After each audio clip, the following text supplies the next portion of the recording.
Alright, well, I put the wrong shoes on to go for a walk in the woods.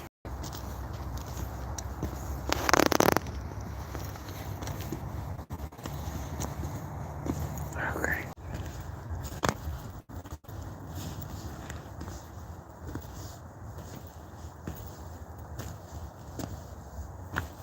So we'll just walk around, staring at the screen till someone shows up. We're out in the woods right now, Anchorage, Alaska, with the dogs.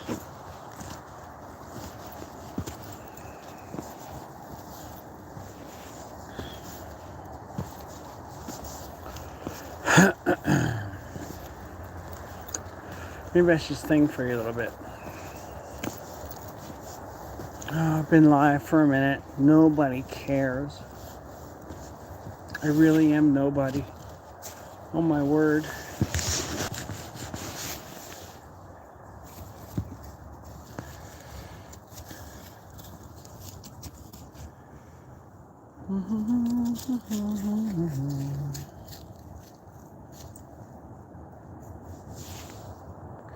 Why is the sun so messed up right now?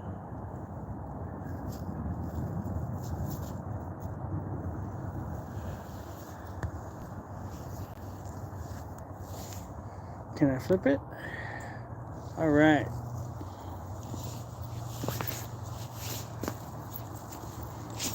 So we're just testing this out.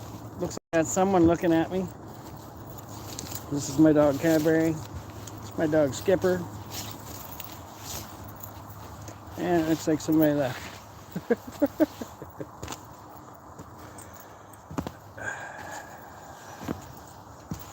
Somebody jumped on for a moment.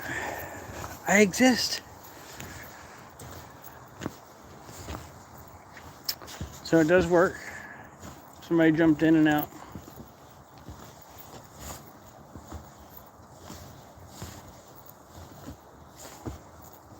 Of course, it was when I flipped the camera around, it just showed the woods.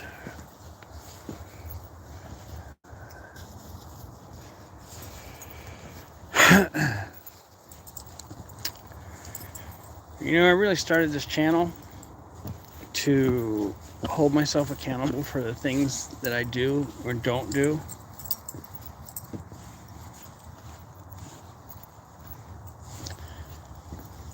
What's up, man? Wow, that's one of my first subscribers right there. Maybe the first one. Just figured I'd test out my live stream here. I haven't done it before. I'm out in the middle of the woods. If you've never seen Alaska before. Of course, this is my first time, so don't know what all the buttons do yet.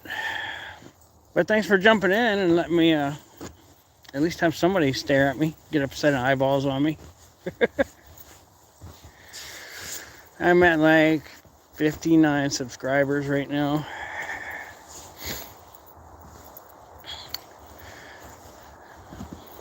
I was starting my channel on basically on behavioral health and addiction stuff before, and basically I really started it to track myself and help myself become a better person. And I kind of got distracted a little bit along the way. It is really hard to, maybe it's not really hard, but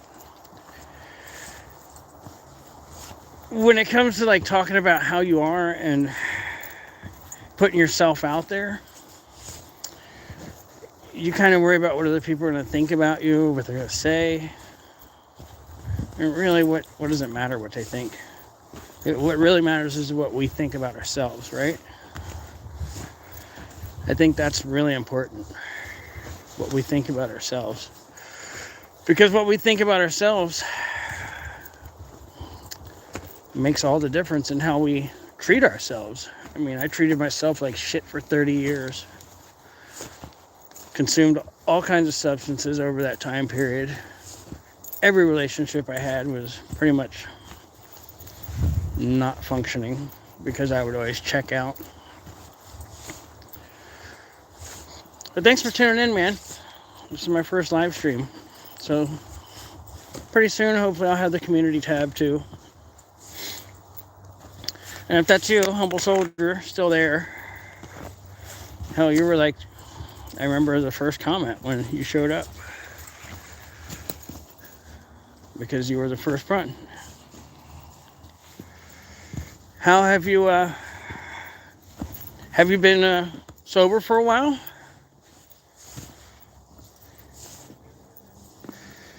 I'm on day 7 without marijuana right now. And one thing that I found out that's helping me is I say this mantra every day.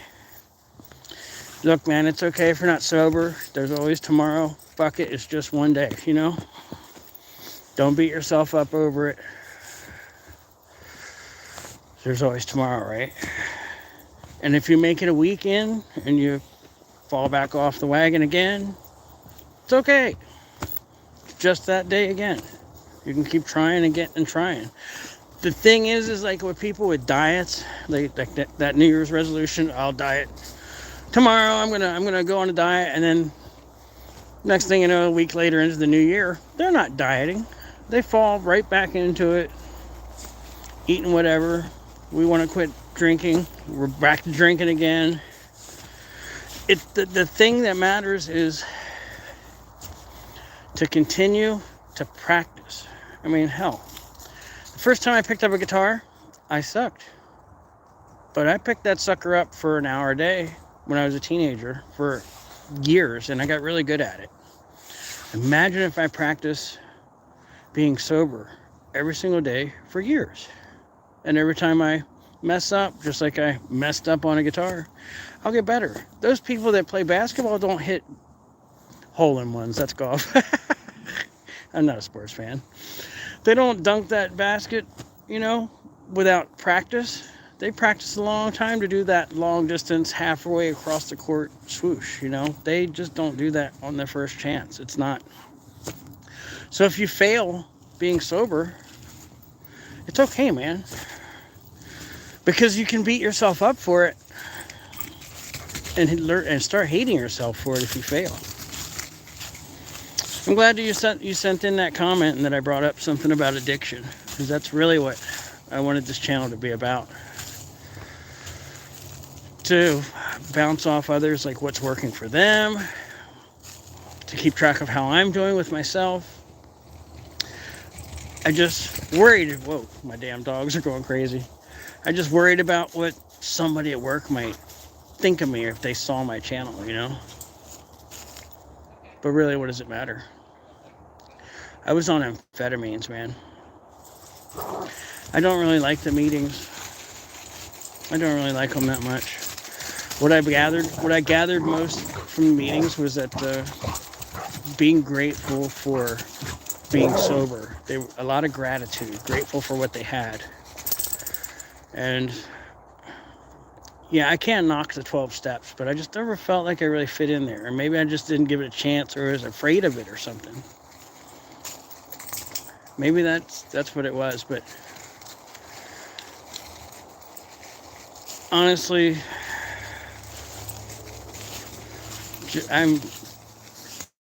you know what I mean? I don't want to say them people. It sounds like a prejudice or a racist remark. I'm not one of those people. But I was on amphetamines, dude.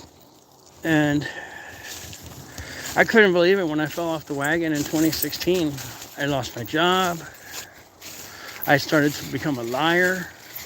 And, I wasn't trying to lie and manipulate and take any money or steal from people. I didn't break the law for it. So, therefore I got away with it like a ship in the night, I never got busted and had to go mandatory to rehab or anything. And I never went to rehab because I had custody of my daughter. Well, this is really breaking the ice. I'm really getting into it now. I had custody of my daughter. So she was 5 years old, and I had this fear that if anyone found out that I was an addict, that they would come take her from me. And I wasn't going to let that happen, so I hid it. I was a functioning addict. But the amphetamine substance that I got rid of came back. And it started in 2013 when I started drinking, when I got a good job. the people in the office drank. So, I figured, well, I never drank wine before. So here, let me have some wine. That that's not that bad. So I started drinking wine, cooking. Boy, I'd be messed up by the time dinner was ready because I was trying to hide it, And then I used to work in a bar. So once I got fuckered up, now I was ready to sing. Got some bad lighting there. And so then I'd go sing. So there I was driving drunk, going to the bar. And then I'd go sing. And then I'd meet a girl eventually after so many times of going.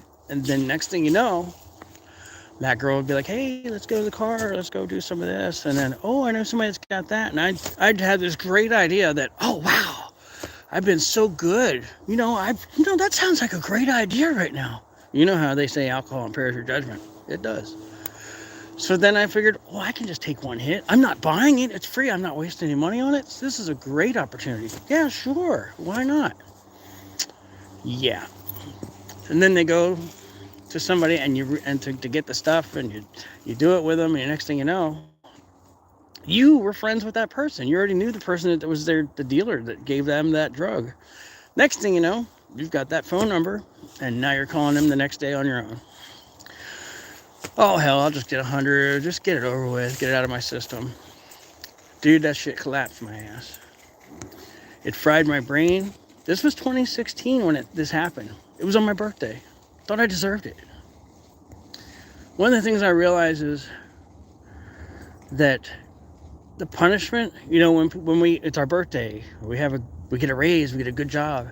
Woohoo! Let's get fucked up. Let's celebrate. Or we have a bad day, somebody pisses us off, or our girlfriend gets mad at us. So then we go do the same thing. We go get fucked up, right? The punishment and the reward becomes the same mechanism. So therefore you can never get away from it. It's the same. But the last time when I did this was 2016. By 2017, I had lost a job. The company even worked with me, trying to keep me in my position for like almost a whole year, about 8 months. And I finally had to separate from that company. And dude, what that did to me, that crushed me. And the first person I told that I was an addict, because I wasn't an addict. I wasn't an addict. I was. But, I'm not going to admit I'm an addict. Hell, probably the reason why I didn't want to go to NA, because I'm not one of them people. I looked at myself in the mirror and I said, I started crying. I looked at myself dead in the eyes and I said, you don't love yourself, because if you did love yourself, how could you put this chemical in your body? You don't even know what's in this. If you don't love yourself, you can treat yourself really bad. So I realized I didn't love myself, and that's how I was able to consume drugs like that. And that was the day I admitted to myself that I was an addict, but I still wasn't. I went and tried some NA meetings, but the key thing is I admitted that I was an addict to myself. And what that did was it freed me. Hence the name Jeremy's Closet, because I'm in the closet about it, right? You get it now? And that's what this channel is about airing out my closet. When you're hiding something, you have no one to talk to about it. You have no one to talk to about it. But once you admit it, bro, I have friends that say, why do you tell people that? Why do you... I'm not saying that, they say the truth will set you free. I'm not saying go tell everybody all your business. But if you're honest with yourself, the truth sets you free. It's freedom. I was trapped. And now that I was being honest about it, it was freedom. So now it's 2022, almost 2023. My body ached horrible until about a year and a half ago. My brain, I could not, when I was high like that, I could not even figure out how to wipe my ass, Like that was a chore. I had to relearn everything. Everything. My brain's finally back. I can finally, like right now, I'm jumping subjects. If I had done that before, I felt embarrassed because I'd be talking to somebody and it was like, getting stoned or something, and you're like, what? Just forget what the hell you're talking about. I was doing that constantly to employers, co-workers. I just felt so stupid. I had to come up with an excuse why. Well, I don't know why I'm so forgetful. But once I stopped hiding it, it benefited me immensely. Probably like this live stream right here is actually benefiting me that you showed up. Thank you very much, man.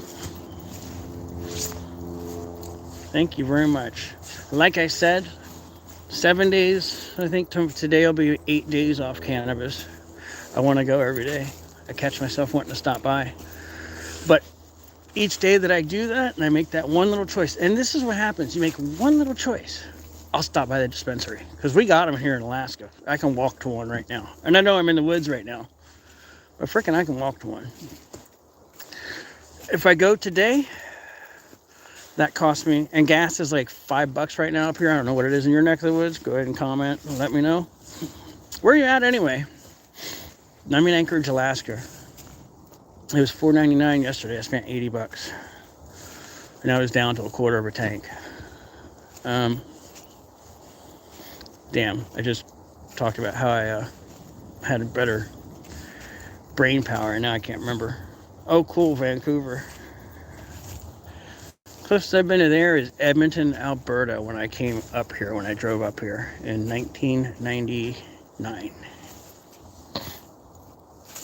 Oh, yeah? Well, you're lucky then. I guess you got money for alcohol.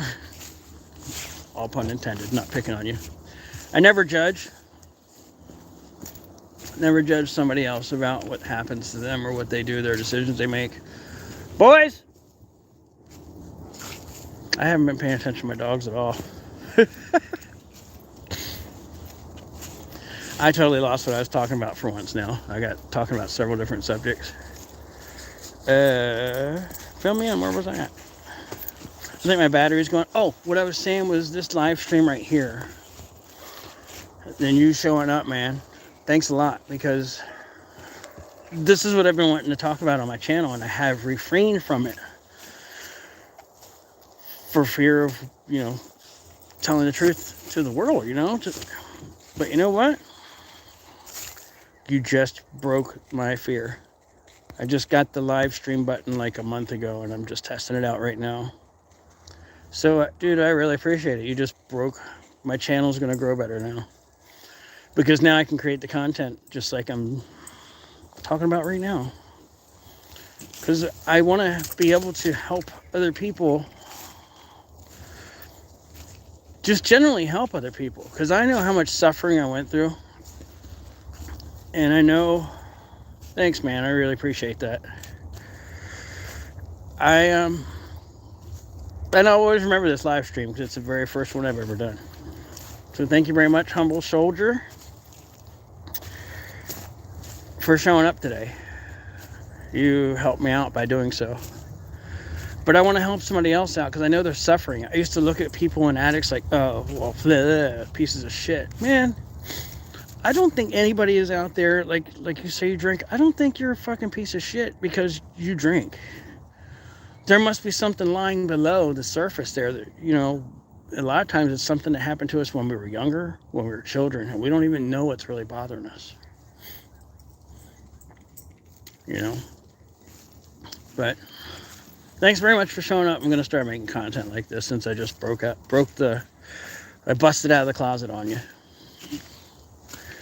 And I think my phone's down to 6% right now, so I should probably go. So I have some emergency power on my battery in case I get a flat tire on the way home. I need to call somebody or something. But thanks very much for showing up. I will see you again soon. Thank you very much. If you're suffering from something, you can always message me, man. Take care. Happy Sunday evening.